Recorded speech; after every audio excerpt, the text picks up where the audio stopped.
Setelah terjadinya kemacetan arus mudik di Hari Raya Idul Fitri di beberapa titik Jalan Sumatera Selatan.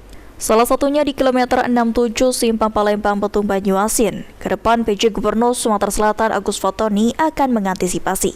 Berdasarkan pantauan, Agus Fatoni mengaku kemacetan dipengaruhi oleh beberapa faktor, seperti adanya persimpangan, penyempitan jalan, serta adanya aktivitas pasar, sehingga harus diurai dan dilakukan penjagaan agar tidak terjadi kemacetan pada arus balik Lebaran.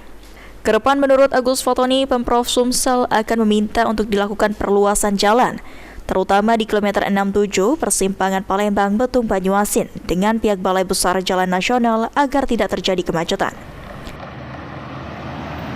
Kita sudah ketahui penyebab kemacetan, terutama karena ada penyempitan ya, kemudian ada pertemuan arus di situ sehingga terjadi kemacetan.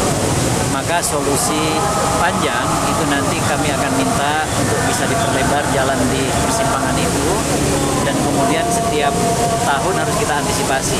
Untuk arus balik nanti kita juga harapkan masyarakat juga mematuhi peraturan dan juga mematuhi ketentuan yang sudah ada. Seperti halnya untuk truk yang memang tidak boleh beroperasi, ya jangan beroperasi dulu.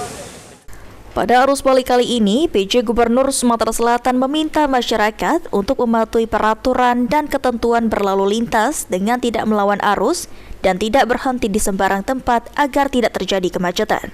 Eki Saputra, PAL TV.